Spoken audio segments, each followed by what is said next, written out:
ఎంతో ప్రయాసపడి తండ్రి ఇద్దరు బిషప్స్ ఎంతో దూర దర్శనంతో బిషప్ సింగం గారు, బిషప్ భాస్కర్ గారు ఈ వేదికని స్థాపించడమే కాదు, ఎంతో ప్రయాసపడి దాన్ని ముందుకు తీసుకొని వెళ్తున్నారు. ఇద్దరు బిషప్స్ని కూడా మీ చేతిలో అప్పచెప్తున్నాం తండ్రి. దీవించండి, ఆశీర్వదించండి. మీరు బిషప్ సింగం గారికి ఇచ్చిన మంచి ఆరోగ్యం బట్టి ఎంతో వందనాలు. ఇది మీ కార్యమని మేము నమ్ముచున్నాం. 118వ కీర్తన 23వ వచనంని మేము జ్ఞాపకం చేసుకుంటున్నాం. This is your doing and it is marvellous in our eyes. At the same time lord, మేము బిషప్ భాస్కర్ గారి కొరకు కూడా మేము ప్రార్థన చేస్తున్నాం. కొంచెం అనారోగ్యంతో బాధపడుతున్నారు, ఆయనను కూడా ముట్టి స్వస్థపరచండి. ఈ బర్త్డే దినంన మేము యోహాన్ సువార్త 10వ అధ్యాయం 10వ వచనం ఎత్తిపట్టి ప్రార్థన చేస్తున్నాం. మీరు మామూలు జీవం ఇచ్చటకు రాలేదు, కానీ సమృద్ధి అయిన జీవం ఇచ్చటకు వచ్చి ఉన్నారు. ఆ మాటలు బిషప్ భాస్కర్ గారి జీవితంలో నెరవేర్చబడేటట్లు మీ కృప చూపించండి. ఇప్పటి వరకు తండ్రి, మా విజ్ఞాపన ప్రార్థనల చేత మిమ్మల్ని మేము ఆరాధించున్నాం. మా ప్రతి విజ్ఞాపన ప్రార్థన మీ కృపాసింహాసనం చేరి ఉన్నదని మేము నమ్ముచున్నాం. ఇప్పుడు మీ వాక్యం మేము ధ్యానిస్తుండగా మా ప్రతి మాట, ఆలోచన, క్రియ మీ మనసుకి సంతోషము, మీ పేరుకి మహిమ కలిగేటట్లు మీ కృప చూపించండి. ఈ విన్నపములు మేము యేసుక్రీస్తు పరిశుద్ధమైన నామమున వేడుకుంటున్నాం. ఆమేన్, ఆమేన్, ఆమేన్. నేను ఎప్పుడు మీతో పంచుకుంటే ఒక సత్యము మరీ గుర్తు చేసి ముందుకు వెళ్తున్నాను. ఎందుకంటే ఏ ఇల్లు అన్నా కట్టేటప్పుడు మొదట్లో పునాది వేయాలి. పునాది బలంగా ఉంటేనే ఇల్లు కూడా బలంగా ఉంటుంది. అయితే మరి మీకు గుర్తు చేసే సత్యం ఏమనగా, అన్నిటికంటే ప్రాముఖ్యమైన పరిచర్య దేవుడు మనకేమి ఇచ్చి ఉన్నాడు అని ఒక ప్రశ్న వేసుకుంటే, లేఖనం ఏం సెలవిస్తుందంటే దేవుని ఆరాధించే పరిచర్యని అన్నిటికంటే ముఖ్యమైన పరిచర్య. మరి వేరే ముఖ్యమైన పరిచర్యలు కూడా ఉన్నాయి. సువార్త బోధించే పరిచర్య, ఆత్మల్ని రక్షించే పరిచర్య, స్వస్థపరిచే పరిచర్య, ప్రవచించే పరిచర్య, ఇవన్నీ కూడా ముఖ్యమైన పరిచర్యలే. కానీ అన్నిటికంటే శ్రేష్టమైన పరిచర్య, ఆయనను ఆరాధించే పరిచర్య అని మనం దేని బట్టి చెప్పగలుగుతున్నామంటే, వేరే అన్ని పరిచర్యలు ఈ లోకంకి నిమిత్తమైన పరిచర్యలు. ఏమన్నా ఒక పరిచర్య ఈ లోకంలో ప్రారంభమై పరలోకంలో కూడా కొనసాగుతుందంటే అది ఆయనను ఆరాధించే పరిచర్య. అది శాశ్వతమైన పరిచర్య. అయితే నేను మిమ్మల్ని ఒక ప్రశ్న అడుగుతాను. పరలోకం చేరిన తర్వాత అక్కడ ఏమైనా స్వస్థపరిచే పరిచర్య ఉంటుందా అండి? ఎవరైనా రోగిలు ఉంటారా పరలోకంలో? ఉండరు సార్. ఉండరు. అలాగే పరలోకం చేరిన తర్వాత అక్కడ ఏమైనా సువార్త బోధించి ఆత్మల్ని రక్షించే పరిచర్య ఉంటుందా? ఎవరైనా పాపులు ఉంటారా మా అక్కడ పరలోకంలో? ఉండరు నో సార్. సార్. ఉంటారు. కానీ ఒక్క పరిచర్య ఏది ఈ లోకంలో ప్రారంభమై పరలోకంలో కూడా కొనసాగుతుందంటే అది ఆయనను ఆరాధించే పరిచర్య. చాలా మందికి ఈ విషయం తెలిసే ఉండొచ్చు, మరి గుర్తు చేస్తున్నాను. ఒక 600 సంవత్సరాల క్రితం గ్రేట్ బ్రిటన్ అంటే ఇంగ్లాండ్ దేశమే కాదు, ఇంగ్లాండు, స్కాట్లాండు, వేల్స్, ఐర్లాండ్, ఈ 4 కలిపితేనే గ్రేట్ బ్రిటన్ అని అంటారు. అక్కడ ఒక గొప్ప ఉజ్జీవం వచ్చింది. ఆ ఉజ్జీవం వచ్చినప్పుడు ఎంతో మంది హంతకులు మారు మనసు పొందారు, భక్తులుగా మార్చబడారు. వ్యభిచరించే వాళ్ళు వాళ్ళ జీవితంలో గొప్ప మార్పులు వచ్చినాయి. తాగుబోతులు మారిపోయారు. అయితే ఆ గ్రేట్ బ్రిటన్ నాయకులు క్రైస్తవ నాయకులను పిలిపించి ఏమన్నారు అని అంటే, మా చట్టాలు తీసుకురాని మార్పు మీ ఉజ్జీవం తీసుకొని వచ్చింది. క్రైస్తవత్వం గురించి మేము కొన్ని తెలుసుకోవాలి, ఇంకా లోతైన విషయాలు మేము తెలుసుకోవాలి. అందరు తెలుసుకునేటట్లు మీరు ఒక పుస్తకం రెడీ చేయండి. అందరు కూడా దాన్ని చదవాలి, క్రైస్తవత్వం గురించి ఇంకా ఎక్కువగా తెలుసుకోవాలి అని ఆ బ్రిటిష్ దేశం నాయకులు క్రైస్తవ నాయకులను అడిగినప్పుడు వాళ్ళు తయారు చేసిన పుస్తకం, this is one of the most important books in Christian literature. ఆ పుస్తకం పేరు వెస్ట్ మినిస్టర్ క్యాటెసిజం. వీలైతే మన విజయ్ బ్రదర్ దాని పిక్చర్ కూడా చూపిస్తారు. Westminster Catechism. ఎందుకు దానికి వెస్ట్ మినిస్టర్ అనే పేరు వచ్చింది అని అంటే, మీకు అందరు కూడా తెలుసు, బ్రిటిష్ పార్లమెంట్ ఉన్న చోట పేరు వెస్ట్ మినిస్టర్ అని అంటారు. సో అందుకు వెస్ట్ మినిస్టర్ క్యాటెసిజం అనే పుస్తకము క్రైస్తవ నాయకులు రాశారు. ఎలాగ రాశారంటే క్వశ్చన్ అండ్ ఆన్సర్ ఫార్మాట్లో రాశారు. ఒక కామన్ మ్యాన్ కూడా దాన్ని అర్థం చేసుకునేటట్లు ఉండాలి అని క్వశ్చన్ అండ్ ఆన్సర్ ఫార్మాట్లో రాశారు. దాంట్లో మొదటి క్వశ్చన్ ఏంటంటే, what is the chief purpose of man? దానికి ఆన్సర్ ఏంటంటే, to enjoy fellowshipping with God and to worship him. Hallelujah, praise the Lord. The very first question in Westminster Catechism, what is the chief purpose of man అంటే దానికి answer ఏంటంటే, to enjoy the fellowship of God and to వర్షిపే. ఇక్కడ చూడండి, వెంటనే Vijay brother మనకి Westminster Catechism పుస్తకం కూడా చూపిస్తున్నారు. Thank you brother. అయితే జాగ్రత్తగా వినండి. దేవుని సన్నిధిలో ఆనందిస్తూ ఆయనను ఆరాధించడం. నేను మరి మిమ్మల్ని ఒక ప్రశ్న అడుగుతాను. ఇప్పుడు మనం సువార్త బోధించే పరిచర్య అవసరం పడుతుంది. కానీ ఒక్కసారి ఆలోచించండి, ఆదామవ్వ పాపంలో పడిపోకుండా ఉంటే మనం ఆయన వాళ్ళ సంతానమై ఉన్నాం. మనమంతా కూడా దేవుని సన్నిధిలో ఆనందిస్తూ ఆయనను ఆరాధించే వాళ్ళం. మనము ఒకసారి ఆలోచించండి, వేరే స్వస్థపరిచే పరిచర్య అన్నా, సువార్త బోధించే పరిచర్య అన్నా ఏం కూడా ఉండేది కాదు. మనం పాపంలో పడాం కాబట్టి ఇవన్నీ కూడా అవసరం పడినాయి. అలాగే మనం పరలోకం చేరిన తర్వాత అక్కడ పరిస్థితి అంతా కూడా పరిశుద్ధంగా ఉంటుంది కాబట్టి ఏదన్నా ఒక పరిచర్య ఏది ఈ లోకంలో ప్రారంభమైందో అక్కడ కూడా కొనసాగుతుందంటే అది ఆయనను ఆరాధించే పరిచర్య, అది శాశ్వతమైన పరిచర్య. అయితే దేవుణ్ణి ఆరాధించే విషయంలో జాగ్రత్తగా వినండి. దేవుడు మన జీవితంలో కుమరించిన దీవెనలు బట్టి ఆయనను ఆరాధించడం మంచిదే, కానీ అన్నిటికంటే శ్రేష్టమైన ఆరాధన ఏమై ఉన్నదంటే మన దేవుడు ఏమై ఉన్నాడో దాన్ని బట్టి ఆయనను ఆరాధించడం మనము నేర్చుకోవాలి.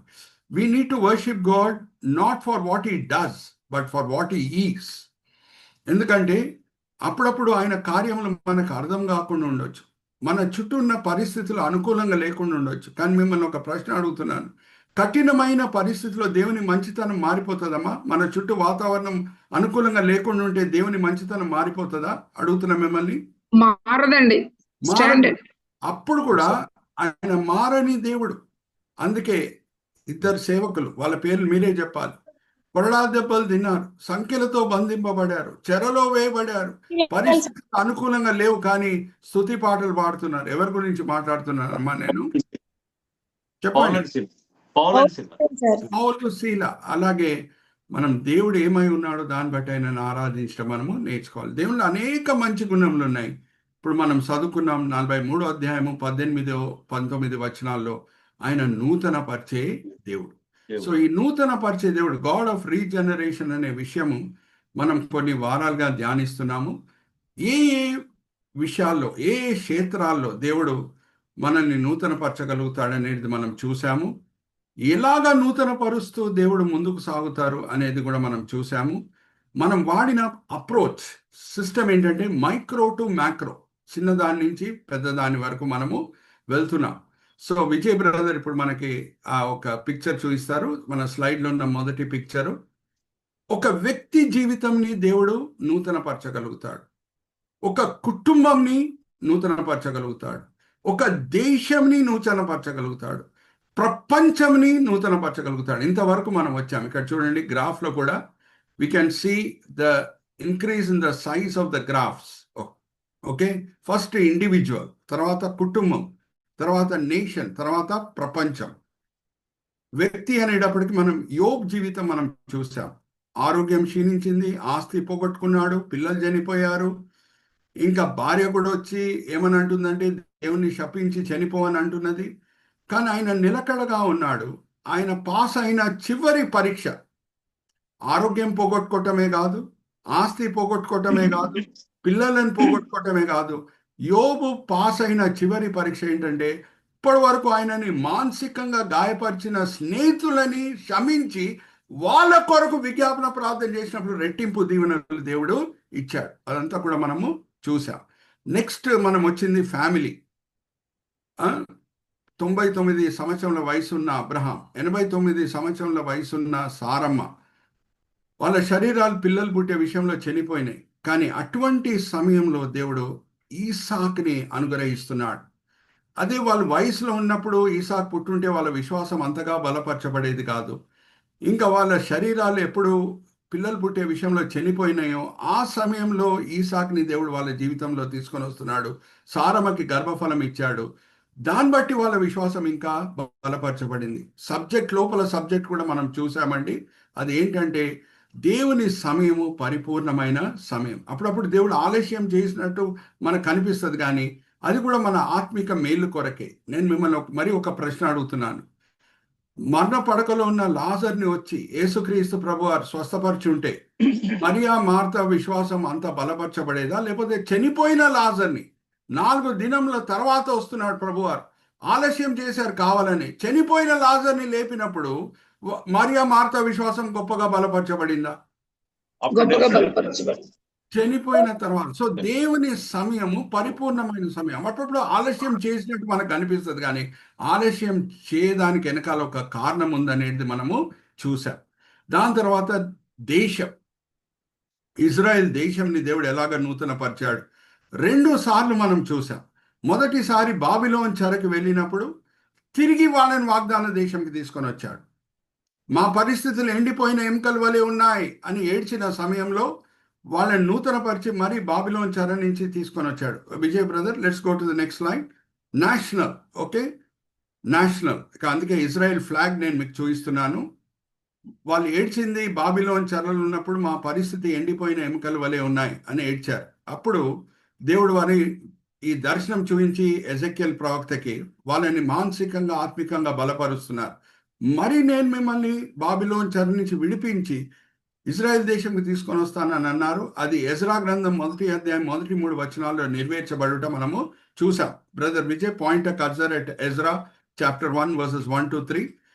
మరి వాళ్ళు తిరిగి వచ్చారు. అలాగే మనం గమనిస్తే 70 ADలో కూడా ఇజ్రాయేలీలు మరీ చెదిరిపోయారు. రోమా సైన్యం వచ్చి వాళ్ళని చెదరగొట్టింది, మరి ఆలయం తగలబెట్టబడింది. కానీ నిబంధన నిలబెట్టుకునే దేవుడు వాళ్ళు చేసిన పాపంలో బట్టి శిక్షింపబడారు. సువార్త బోధించబడుతున్నది, కానీ కొంచెంమంది యూదులు మారాను గారి చాలామంది యూదులు మనసు కఠోరపరుచుకొని సువార్త అంగీకరించకుండా ఉండటమే కాకుండా అపోస్తులని నానా హింసలు పెట్టారు. సో దేవుని ఉగ్రత వచ్చింది 70 ADలో. రోమా సైన్యం వచ్చింది, ఆలయంని తగలబెట్టింది, గోడలను కూలగొట్టింది, యూదులని చెదరగొట్టింది 4 దిశల్లో చెదరగొట్టింది. కానీ ఇషియా గ్రంథం 11వ అధ్యాయం 11వ వచనంలో దేవుడు ప్రవచించినట్లు రెండోసారి మరి వాళ్ళని వాగ్దాన దేశంకి తీసుకొని వచ్చాడు. Let's go to next slide brother Vijay. రెండోసారి తీసుకొని వచ్చాడు. ఇక్కడ చూడండి, మనం వాడే పద్ధతి కూడా మైక్రో టు మ్యాక్రో. మైక్రో మీద కర్సర్ పెట్టండి బ్రదర్, అలాగే మెస్సో మీద కర్సర్ పెట్టండి, అది కొంచెం పెద్దది. మ్యాక్రో అంటే అన్నిటికంటే పెద్దది. Okay, so let's go to the next slide. 1947లో మరి ఇజ్రాయెల్ దేశం ఎండిపోయిన అంజురపు చెట్టు వలె ఉండింది, మరీ చిగురించటం స్టార్ట్ చేసింది. వాళ్ళు ఏ బోట్లో ఏ షిప్లో వచ్చారో తిరిగి యూదులు వాగ్దాన దేశంకి, ఆ పిక్చర్ కూడా నేను మీకు చూపించాను. ఇంకా మనము ఆ మ్యాప్ కూడా చూద్దామండి. ఏ ఏ దేశం నుంచి ఏ ఏ ప్రాంతాల నుంచి యూదులని ఈ షిప్, ఆ షిప్ పేరు కూడా ఎక్సోడస్ ఎలా తీసుకొని వచ్చిందో. మార్సిల్ అనే పట్టణం, బ్రదర్ విజయ్ గారు కర్సర్ పెట్టి చూపిస్తున్నారు చూడండి. మార్సిల్ అంటే ఫ్రాన్స్ దేశంలో ఉన్న సముద్రం పక్కన ఉన్న పట్టణము. అలాగే యుగస్లావియా అనే దేశం, అలాగే సిప్రస్ అనే ద్వీపం, అక్కడి నుంచి యూదులను తీసుకొని వచ్చింది. మరి ఇజ్రాయెల్ దేశము జన్మించింది, ఇప్పుడు మరీ చిగురిస్తున్నది, మరీ ఫలిస్తున్నది, ముందుకు సాగుతున్నది.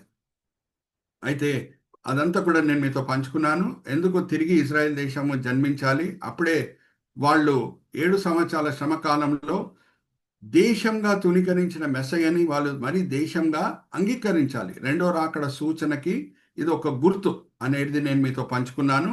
Let's go to the next slide brother. అలాగే ప్రపంచంని దేవుడు నూతన పరుస్తాడనేది 1000 పరిపాలనలో నేను మీతో పంచుకున్నాను. 19వ అధ్యాయం 28వ వచనం, 19వ అధ్యాయం 28వ వచనం మత్తయి సువార్తను మనం చూస్తే భూమి పూర్ణ జన్మం అప్పుడు అనే మాట రాయబడి ఉన్నది. మరి 1000 పరిపాలనలో ఆయుష్కాలం మరీ పెరుగుతుంది. అదంతా కూడా నేను మీతో వివరంగా పంచుకున్నాను. ఎందుకు, దాని వెనకాల కారణం ఏంటి, మరి ఎందుకు ఆయుష్కాలం పెరుగుతుంది, అన్ని వివరాలు నేను మీతో పంచుకున్నాను. సో మీరు గమనిస్తే ఒక వ్యక్తిని దేవుడు నూతనపరచగలుగుతాడు, ఒక కుటుంబంని నూతనపరచగలుగుతాడు, ఒక దేశంని నూతనపరచగలుగుతాడు, ప్రపంచంని కూడా నూతనపరచగలుగుతాడు. ఇప్పుడు ఫుల్ భూమి ఆకాశం అంటే భూమి పరలోకంని కూడా దేవుడు నూతనపరచగలుగుతాడు, అక్కడ కూడా మార్పులు తీసుకురాగలుగుతాడనే చివరి అంశం మనం ధ్యానించి ఈరోజు ముగించేద్దాము. ఇప్పుడు నెక్స్ట్ స్లైడ్కి వెళ్ళే ముందు నేను మరి మనోహర్ పాస్టర్ గారినన్నా సంధ్యారాణి గారినన్నా ఈ వాక్య భాగం చదివిస్తాను. ప్రకటన గ్రంథం 21వ అధ్యాయము 1వ వచనం. Vijay brother, you can go to that slide. అంతట నేను క్రొత్త ఆకాశముని క్రొత్త భూమిని చూచి తిని. కొత్త భూమి కొత్త ఆకాశముని చూచి తిని. చదవండి. మొదటి ఆకాశమును మొదటి భూమి గతించిపోయిను, సముద్రమును ఇకను లేదు. ఇంకా సముద్రములు లేవు. అయితే మరి 1 యోహాను 3వ అధ్యాయము మొదటి 3 వచనాలు. 1 యోహాను 3వ అధ్యాయం మొదటి 3 వచనాలు. Yes sir. మనము దేవుని పిల్లలమని పిలువబడినట్లు తండ్రి మనకెట్టి ప్రేమను అనుగ్రహించునో చూడుడి. మనము దేవుని పిల్లలమే. ఈ హేతు చేత లోకము మనల్ని ఎరుగదు, ఏలయనగా అది ఆయనను ఎరుగలేదు. ప్రియులరా, ఇప్పుడు మనము దేవుని పిల్లలమై ఉన్నాము. మనమిక ఏమవుతుమో అది ఇంకా ప్రత్యక్షపరచబడలేదు గాని ఆయన ప్రత్యక్షమైనప్పుడు ఆయన ఉన్నట్టుగానే ఆయనను చూతుము గనుక ఆయనను పోలియుందుమని ఎరుగుదుము. ఆయనని పోలి ఉందుము అని మనము ఎరుగుదుము. జాగ్రత్తగా వినండి. ఇప్పుడు ఇది చివరి అంశం. God is renewing the entire creation, not only the world, the entire creation. కొత్త భూమి, కొత్త ఆకాశము, ఇంకా సముద్రములు లేవు. This is only an artist imagination. ఈ పిక్చర్ ఇంకా దీనికంటే అందంగా ఉంటుంది. కొత్త భూమి, కొత్త ఆకాశం, ఇంకా సముద్రములు లేవు అని అంటే ఎందుకు? జాగ్రత్తగా వినండి. కొత్త భూమి, కొత్త ఆకాశము వచ్చినప్పుడు ఆర్ సృష్టింపబడినప్పుడు మనం ఎలాగుంటాము అనే మాట కూడా 1 యోహాను 3వ అధ్యాయం మొదటి 3 వచనాలు మనం చదువుకున్నాం. యేసు వలె మనం ఉంటాం. హల్లెలూయా, ప్రైజ్ ద లార్డ్. ఎలాగుంటాం? యేసు వలె ఉంటాం. యేసు మహిమ శరీరం ధరించుకొని ఉన్నాడు అని అంటే మనం కూడా మహిమ శరీరం ధరించుకొని ఉంటాం. ఇప్పుడు రేపు మిమ్మల్ని ఎవరన్నా అడిగితే ఎందుకు సముద్రములు లేవు, మీరు దానికి జవాబు ఇచ్చే స్థాయిలో ఉండాలి. హల్లెలూయా, ప్రైజ్ ద లార్డ్. ప్రకటన గ్రంథం మీరు అందరూ కూడా ఉపదేశించబోతున్నారు, ఉపదేశిస్తున్నారు కూడా. ఎందుకు సముద్రములు లేవు? మనము యేసు వలె ఉంటాం. ఇప్పుడు నేను మిమ్మల్ని అడుగుతున్నాను, పునరుద్ధానుడైన ప్రభు తలుపులు వేసేసిన సమయంలో కూడా ఒక గది లోపల వచ్చి గది లోపల నుంచి బయటికి వెళ్తున్నాడా లేదా? Yes or no? ఇప్పుడు సముద్రాలు దేని కొరకు వాడబడతాయి? సముద్రాలు ట్రాన్స్పోర్టేషన్ కొరకు వాడబడతాయి. Are you all understanding? సముద్రాలు ఎందుకు వాడబడుతున్నాయి? For transportation. ప్రజలు ఒక చోట నుంచి ఇంకొక చోటకు వెళ్ళడానికి సముద్రాలు వాడబడుతున్నాయి. ఇప్పుడు మనం మహిమ శరీరం ధరించుకున్నప్పుడు ఒక చోటలో మాయమై ఇంకొక చోటలో కనిపిస్తాం. Hallelujah, praise the Lord. Are you all understanding? ఒక చోటలో మాయమై ఇంకొక చోట్ల కనిపిస్తాం. బాప్తిజం ఇథియోపియా దేశంకి చెందిన నపుంసకునికి ఇచ్చిన తర్వాత ఫిలిప్ అక్కడ మాయమైపోయాడంట. ఎక్కడ కనిపించాడు? అజోటోస్లో కనిపిస్తున్నాడు. ఆర్ యు ఆల్ విత్ మీ? అప్పుడు మామూలు శరీరం ధరించుకున్నప్పుడే ఒక చోటలో మాయమై ఇంకొక చోటలో కనిపిస్తున్నాడు అని అంటే, మహిమ శరీరం ధరించుకున్నప్పుడు మనకి ప్లేన్లు, ట్రైన్లు, బస్సులు, షిప్పులు అవసరమా? అడుగుతున్నాను నేను మిమ్మల్ని. అన్మ్యూట్ చేసుకొని చెప్పండి. No need sir. No need. సముద్రములు లేవు. తర్వాత ఇంకొక కారణం ఏంటి? సముద్రాలు దేనికి వాడబడతాయి?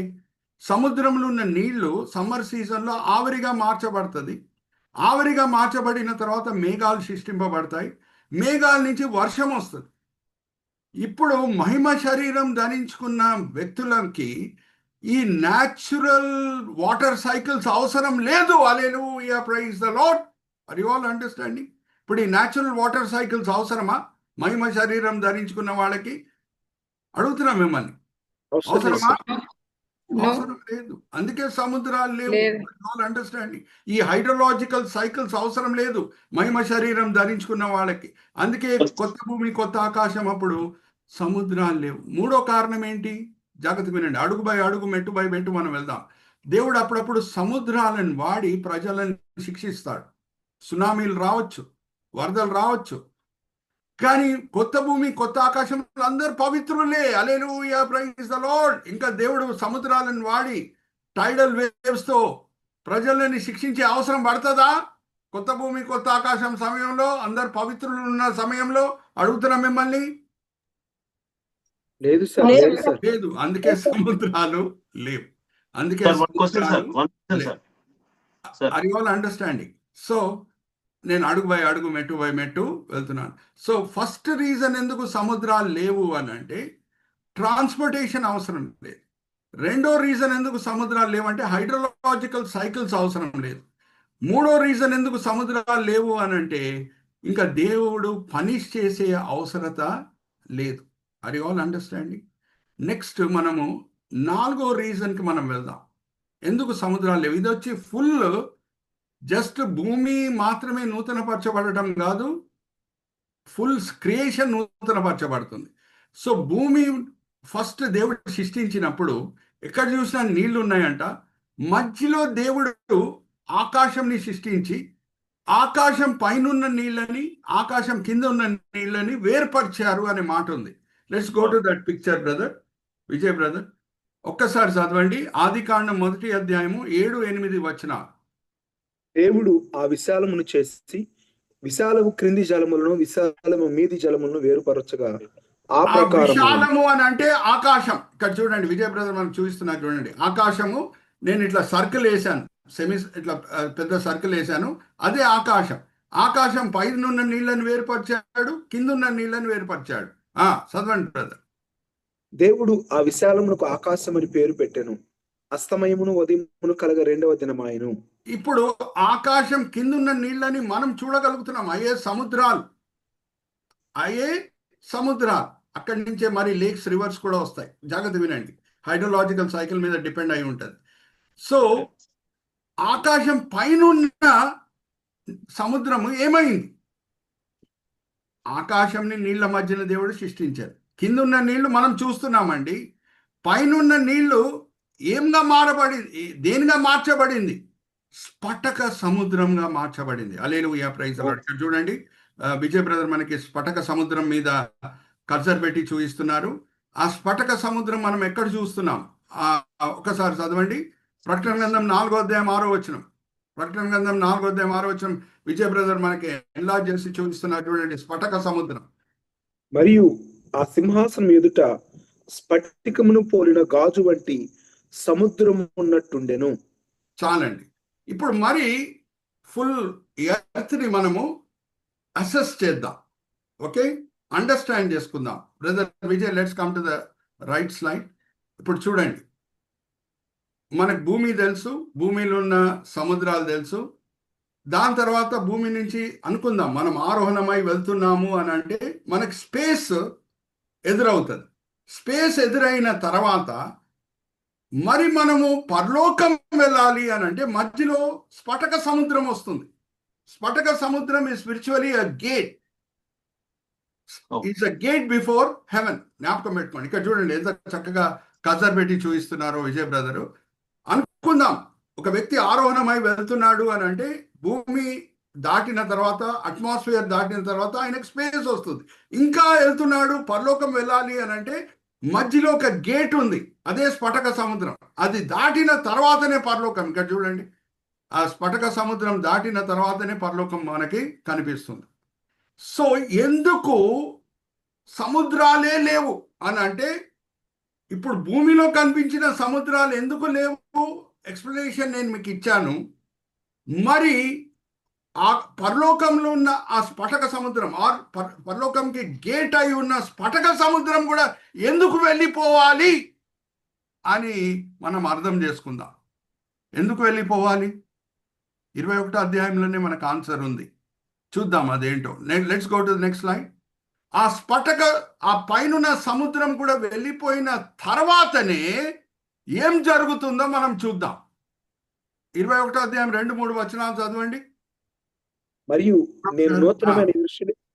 నేను నూతనమైన యెరూషలేము అను ఆ పరిశుద్ధ పట్టణము తన భర్త కొరకు అలంకరింపబడిన పెండ్లి కుమార్తె వలె సిద్ధపడి పరలోకమందున్న దేవుని యొద్ద నుండి దిగి వచ్చుట చూచితిని. అప్పుడు ఇదిగో దేవుని నివాసము మనుషులతో కూడా ఉన్నది. ఆయన వారితో కాపురముండును, వారాయన ప్రజల యందురు. దేవుడు తానే వారి దేవుడై ఉండి వారికి తోడై ఉండును. హల్లెలూయా, ప్రైజ్ ది లార్డ్. ఏ స్ఫటక సముద్రం ఇప్పుడు గేట్ గా ఉందో ఆ గేట్ వెళ్ళిపోతేనే పైనుంచి అలంకరింపబడిన నూతన యెరూషలేం దిగి రావడానికి వీలు ఉంటది. హల్లెలూయా, ప్రైజ్ ది లార్డ్. అందుకే సముద్రాలు లేవు. హల్లెలూయా, ప్రైజ్ ది లార్డ్. ఇప్పుడు మళ్ళీ మిమ్మల్ని అడుగుతున్నా, స్ఫటక సముద్రం ఉంటే పరలోక యెరూషలేం దిగి రావడానికి వీలు ఉంటుందా? గేట్ ఉంది కదా, వీలు ఉంటుందా? Yes, sir. వీలుండదండి. వీలు ఉండదు. అందుకే ఆ సముద్రం వెళ్ళిపోతున్నది. స్ఫటిక సముద్రం కూడా వెళ్ళిపోతున్నది. ఎందుకంటే పరలోక యెరూషలేము దిగి రావాలి. Are you all with me? Are you all understanding? ఆ పరలోక యెరూషలేంని ఇంకా ప్రకటన గ్రంథం చక్కగా వివరిస్తున్నది. 3 east, north, south and west దాని ద్వారములంతా కూడా ముత్యంతో చేయబడిన ద్వారములు. ముత్యంతో చేయబడిన ద్వారములు. ఎందుకు ముత్యము? బంగారం కూడా దేవుడు వాడొచ్చు కదా, వెండి కూడా వాడొచ్చు కదా, వేరే ప్రెషియస్ స్టోన్స్ కూడా వాడొచ్చు కదా. Brother Vijay, point a cursor at the gates of heavenly Jerusalem. అదే పరలోకం. అక్కడ చూడండి ఎంత చక్కగా విజయ్ బ్రదర్ చూపిస్తున్నారు. ఎందుకు pearls? Why not gold? Why not diamond? Pearls are available in sea, sir. జాగ్రత్త వినండి. రీజన్ ఏంటంటే పర్ల్ ఎలాగా ఫామ్ అవుతుంది? ఆయిస్టర్ అనేది మీకు తెలుసు. ఆ ఆయిస్టర్ లోపల, షెల్ లోపల ఉంటుంది. కొంచెం మట్టి వేస్తే, జాగ్రత్తగా వినండి, ఆయిస్టర్ లోపల మట్టి వేస్తే దాని బాడీ ఆ మట్టిని దగ్గర నుంచి కాపాడుకోవడానికి జ్యూసెస్ని సెక్రెట్ చేస్తుంది. అది చాలా పెయిన్ఫుల్ ప్రాసెస్. ఆయిస్టర్కి అది చాలా నొప్పితో కూడిన పని. మీరు గూగుల్లో కూడా చెక్ చేయండి. చాలా నొప్పి నొప్పి అనుభవించి పర్ల్ని ఫామ్ చేస్తుంది అది. 12 మంది శిష్యులు ప్రభువారు ఏర్పరిచారు. హల్లెలూయా, ప్రైజ్ ది లార్డ్. భూమి అంతా కూడా వెళ్ళి సువార్త బోధించటం. ఎప్పుడు మనం పరలోకం లోపల వెళ్తున్నామో ఈ 12 గేట్స్ నుంచి ఆ పర్ల్స్ ని చూసినప్పుడు వాళ్ళు కార్చిన చెమటలు, రక్తము, త్యాగం మనం జ్ఞాపకం చేసుకొని లోపల వెళ్ళాలి. Hallelujah, praise the Lord. Are you all understanding it? అరే, gates can be of gold, gates can be of diamond. Why pearls? Pearls are made in most painful circumstances. Are you all understanding? మా 12 మంది శిష్యులు ప్రయాసపడకుండా సువార్త వ్యాపించిందా అడుగుతున్నా మిమ్మల్ని? లేకపోతే వాళ్ళు చెమటలు కార్చి, రక్తం కార్చి సువార్త వ్యాపించేటట్లు చేశారా? మీరే చెప్పండి నాకు. చెప్పండి. Yes, sir. వాళ్ళు ఎంతో ప్రయాసపడి, అందుకే 12 గేట్స్. దాని లోపల మనం వెళ్ళినప్పుడు 12 మంది శిష్యులు చేసిన ప్రయాసం మనం జ్ఞాపకం చేసుకొని, ప్రభువా వాళ్ళని నువ్వు ఏర్పరిచావు, నువ్వు వాళ్ళకి తరబియత్ ఇచ్చావు. అందుకే ఈరోజు మేము పరలోకంకి వెళ్తున్నాం. తోమా భారతదేశంకి వచ్చాడు. అక్కడి నుంచి ప్రారంభమైంది సువార్త ప్రకటించుట అని భారతీయులు లోపల వెళ్తారు. అలాగే వేరే వాళ్ళు, వేరే దేశం ప్రజలు. Are you all with me? So కానీ ఇది పరలోక యెరూషలేం దిగి రావాలి అని అంటే మధ్యనున్న సముద్రము, ఆ స్ఫటిక సముద్రం కూడా వెళ్ళిపోవాలి. Are you all with me?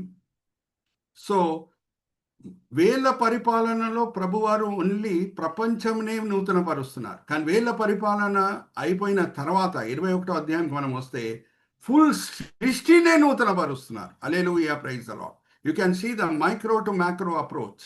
Are you all with me? So చివరి మాట నేను చెప్పేసి ముగిస్తున్నాను. ఏమనంటే బైబిల్లో 2 భాగములు ఉన్నాయి. ఒకటి పాత నిబంధనము, ఇంకోటి కొత్త నిబంధనం. రెండిటి మధ్యన ఉన్న ఒక వ్యత్యాసం నేను చూపించేసి నేను ముగించేస్తున్నాను. అదేమనగా యేసుక్రీస్తు ప్రభువారికి ఇవ్వబడిన అనేక పేర్లు ఒక పేరు ఏంటంటే కడబడి ఆదాం. ఆయన పేరేంటి? అనేక పేర్లు ఒక పేరు కడబడి ఆదాం. ఎందుకంటే మొదటి ఆదాము, కడబడి ఆదాము జన్మంలో మానవుని పాత్ర అనేది లేదు.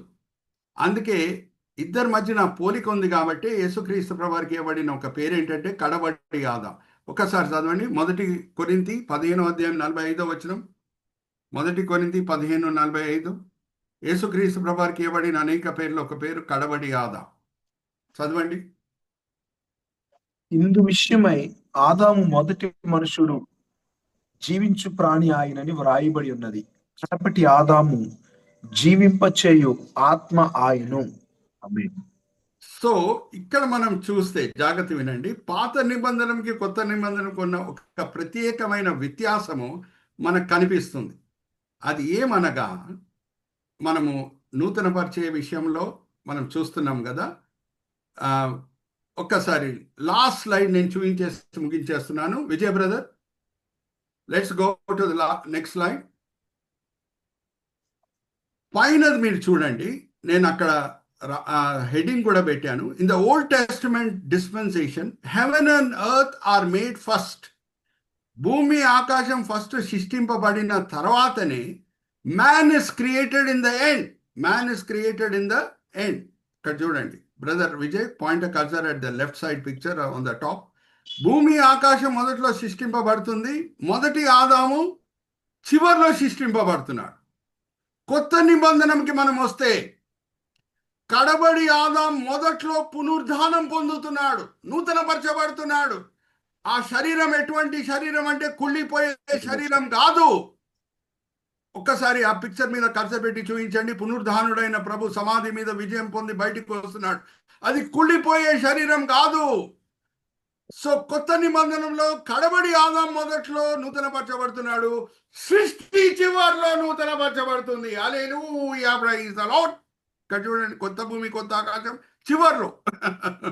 Are you seeing that stark difference? పాత నిబంధనలో ఫస్ట్ భూమి ఆకాశం సృష్టింపబడింది, తర్వాత ఆదాం చివర్లో సృష్టింపబడాడు. కొత్త నిబంధనలో కడబడి ఆదాం మొదట్లో నూతనపరచబడుతున్నాడు. పునరుద్ధానం నూతనపరచబడుట. ఇంకా అది నశించిపోయే శరీరం కాదు. కొత్త భూమి కొత్త ఆకాశం కూడా నశించిపోయే కొత్త భూమి కొత్త ఆకాశము కాదు. అది శాశ్వతమైన కొత్త భూమి కొత్త ఆకాశం. అది చివర్లో సృష్టింపబడుతుంది. Are you all with me? Are you seeing that wonderful difference between Old Testament and New Testament? So ఇక్కడ నేను ముగిస్తున్నాను. కొంచెం నన్ను ఎక్స్క్యూజ్ చేయాలి, ఈరోజు నేను ఉండట్లేదు ఫీడ్బ్యాక్స్ టైంలో. మీరు please give your feedbacks and you can give it in writing also. గ్రూప్లో పెట్టవచ్చు ఏం నేర్చుకున్నాం అనేది. నేను చిన్న ప్రార్థన చేసి బిషప్ సింగం గారికి ఫ్లోర్ అప్పచెప్తున్నాను. I have to rush for one more meeting. తండ్రి, ఈ సమయం బట్టి ఎంతో వందనాలు, ఈ వేదిక బట్టి ఎంతో వందనాలు. బిషప్ సింగం గారికి, బిషప్ భాస్కర్ గారికి మీరు ఇచ్చిన దర్శనం బట్టి ఎంతో వందనాలు. ఎంతో చక్కని ఫోరం వాళ్ళు ఎస్టాబ్లిష్ చేశారు తండ్రి. దాన్ని బట్టి అందరం మేము మేలు పొందుతున్నాం. నేను కూడా అనేక సార్లు ఈ వేదిక మీద వచ్చి వాక్య పరిచర్య చేస్తూ నేను కూడా ఎంతగానో దీవించబడుతున్నాను. ఈ దినం, ఈ వేళ, ఈ పూట ఏమేమి పాఠాలు మీరు మాకు నేర్పించి ఉన్నారో తండ్రి. మీరు ఒక వ్యక్తిని నూతనపరచగలుగుతారు, ఒక కుటుంబంని, ఒక దేశంని, ప్రపంచంని, ఇంకా సృష్టినే మీరు నూతనపరచగలుగుతారు. సో మా పరిస్థితి ఎలాగున్నా సరే, ఆత్మికంగా, ఆర్థికంగా, మానసికంగా మేము భయపడే అవసరం లేదు. ఎందుకంటే మీరు మారని దేవుడు. ప్రపంచంని, సృష్టినే మీరు నూతనపరచగలిగితే మా పరిస్థితులను కూడా మీరు నూతనపరిచే దేవుడు అని మేము నమ్ముచున్నాం. కొన్ని సమస్యలు మేము చేసిన తప్పుల వలన వస్తాయి, కొన్ని సమస్యలు మీరు అనుమతిస్తారు తండ్రి. మేము చేసిన సమస్యల వలన మా పరిస్థితి ఎండిపోయిన ఎముకల వలె ఉంటే మమ్మల్ని క్షమించండి, మమ్మల్ని నూతనపరచండి. అలాగే కొన్ని కష్టాలు మీరు మీ సర్వజ్ఞానం చొప్పున మీరు అనుమతిస్తారు. దాని వలన మేము కష్టంలో ఉంటే మా పరిస్థితులని మీరు త్వరలో నూతనపరుస్తారని మేము నమ్ముచు ఈ విన్నపములు యేసుక్రీస్తు పరిశుద్ధమైన నామములో వేడుకుంటున్నాము. ఆమేన్, ఆమేన్, ఆమేన్.